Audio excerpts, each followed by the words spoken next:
स्वागत है दोस्तों हमारे चैनल डेली बाइबल ने हिंदी में।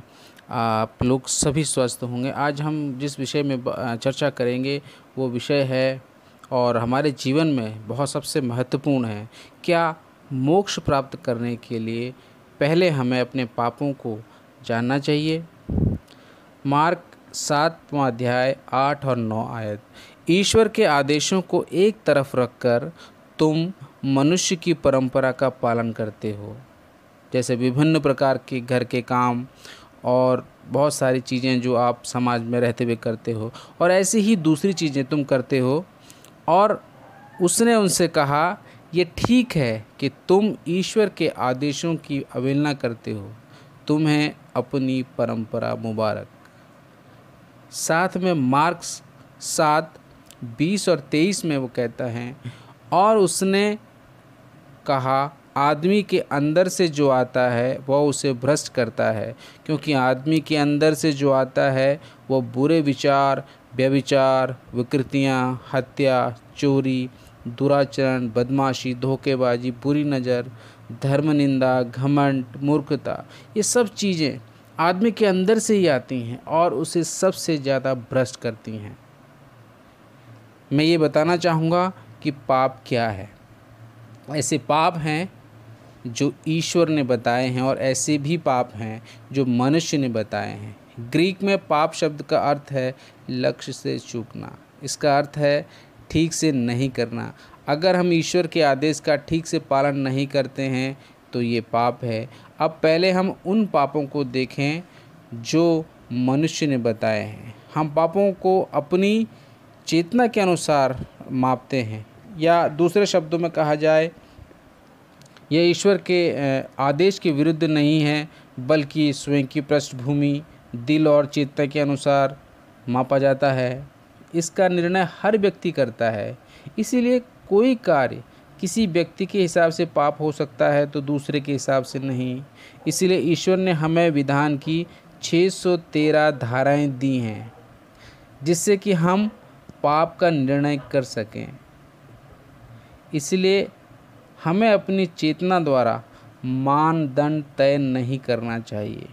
हमारी चेतना के आधार पर निर्धारित पाप ईश्वर द्वारा निर्धारित पाप नहीं है।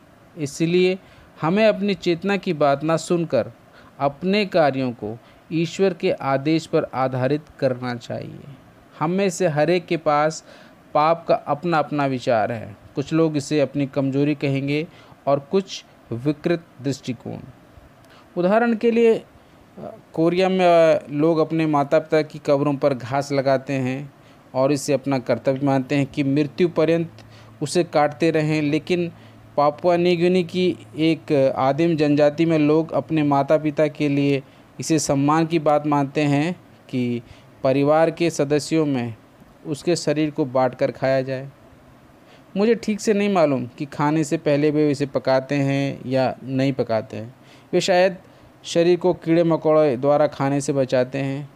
ये रिवाज बताते हैं कि मनुष्य के पाप के प्रतिमान बहुत अलग अलग हो सकते हैं। ये पाप और अच्छाई दोनों के संबंध में हो सकते हैं, लेकिन बाइबल हमें बताती है कि ईश्वर के आदेशों की अवहेलना करना पाप है। ईश्वर के आदेश की अवहेलना करके तुम मनुष्य की परंपरा का पालन करते हो और ऐसी ही दूसरी चीज़ें तुम करते हो। और उसने उनसे कहा, यह सब ठीक है कि तुम ईश्वर के आदेश का उल्लंघन करते हो, जिससे कि तुम अपनी परंपरा चला सको। ईश्वर इस बात की परवाह नहीं करते कि हम बाहर से कैसे दिखते हैं, वो हमारे दिलों की गहराइयों में दिखता है। सवाल ये भी उठता है कि हमारे अपने मानदंड ईश्वर की नज़रों में पाप हैं। मैं आपको बताऊं कि ईश्वर की नज़रों में पाप क्या है। उसकी इच्छा के अनुसार ना जीना, उसके शब्द में विश्वास ना करना। ईश्वर ने कहा कि पारसियों की तरह जीना पाप है, जो ईश्वर के आदेशों को छोड़कर अपनी परंपरागत मान्यताओं को महत्व देते हैं। और यीशु ने फरीसियों को पाखंडी माना। तुम कौन से ईश्वर में विश्वास करते हो? क्या तुम वास्तव में ही मुझे चाहते हो और प्रेम करते हो? तुम मेरे नाम का ढिंढोरा क्यों पीटते हो? लेकिन क्या तुम वास्तव में ही मेरा सम्मान करते हो? लोग केवल बाहरी तामझाम को देखते हैं और उसके शब्द की अवहेलना करते हैं। क्या तुम इसे जानते हो? ये सारे पापों का मूल है।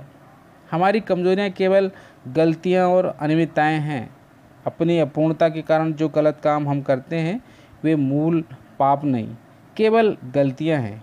ईश्वर पापों और गलतियों में भेद करता है। जो लोग उसके शब्दों की अवमानना करते हैं वे पापी हैं, भले ही उन्होंने कोई गलती न की हो।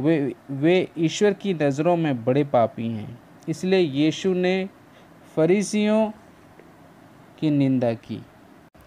जेनेसिस के पंच ग्रंथों से लेकर विधि विवरण तक ऐसे अनेक आदेश हैं जो हमें बताते हैं कि क्या करें और क्या ना करें। वे ईश्वर के शब्द हैं, उसके आदेश हैं। हो सकता है कि हम उनका पूरी तरह से पालन ना कर सकें या बिल्कुल भी पालन ना कर सकें, लेकिन हमें मानना चाहिए कि वे ईश्वर के आदेश हैं। उसने प्रारंभ से ही हमें ये आदेश दिए हैं और हमें उन्हें उसी रूप में मानना चाहिए। ईश्वर ने प्रारंभ में स्वर्ग और पृथ्वी बनाए, फिर उसने कहा यहाँ प्रकाश होने दो और वह प्रकाश हो गया। उसने सब चीज़ों को बनाया और उसने विधान की स्थापना की और शब्द ने रूप धारण कर लिया और वो हमारे साथ रहा। और ईश्वर ही शब्द था, जिसका गणना जॉन 1 और 1:14 में सत्यापित करता है। ईश्वर स्वयं को हमारे सामने कैसे प्रकट करता है? वो अपने आदेशों के माध्यम से स्वयं को प्रकट करता है। शब्द ही ईश्वर है और वह अपने आदेशों के माध्यम से स्वयं को दिखाता है। ईश्वर आत्मा है और हम बाइबल को क्या कहते हैं? हम इसे ईश्वर का शब्द कहते हैं। यहाँ कहा गया है कि ईश्वर के आदेशों की अवहेलना करना, तुम मनुष्य की परंपरा का पालन करते हो। उसके विधान में 613 धाराएं हैं। यह करो और यह मत करो, अपने माता पिता का आदर करो इत्यादि। लेविटिकस में कहा गया है कि आदमी को ऐसा करना चाहिए और औरत को यह करना चाहिए। और जब कोई पालतू जानवर गड्ढे में गिर जाए तो क्या करना चाहिए? उसके विधान में ऐसी 613 धाराएं हैं। क्योंकि वे किसी मनुष्य के शब्द नहीं हैं, इसलिए हमें उन पर बार बार सोचना चाहिए। हमें ईश्वर के आदेश का पालन करना चाहिए और यदि हम उसके विधान का पूरा पालन ना भी कर पाएँ तब भी हमें उसे स्वीकार करना चाहिए। क्या ईश्वर का कोई भी ऐसा शब्द है जो सही नहीं है? फरीसियों ने ईश्वर के विधान की अवहेलना की। उन्होंने उसके आदेशों के स्थान पर मनुष्य की परंपराओं का पालन किया। ईश्वर के शब्द की जगह उनके पूर्वजों के शब्द उनके लिए अधिक महत्वपूर्ण थे। जब यीशु मसीह का जन्म हुआ तो ऐसी ही स्थिति थी।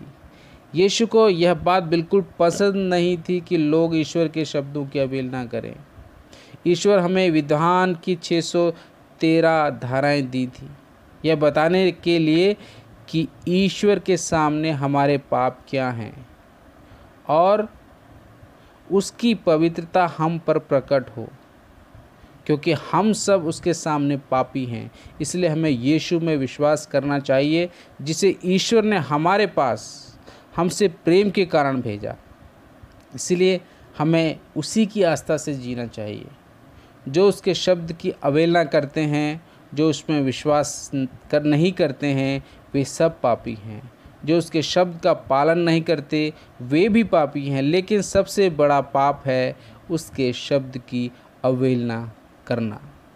ऐसे लोग अंत में नरक में जाएंगे। उसमें विश्वास ना करना ईश्वर की नज़रों में भी पाप है।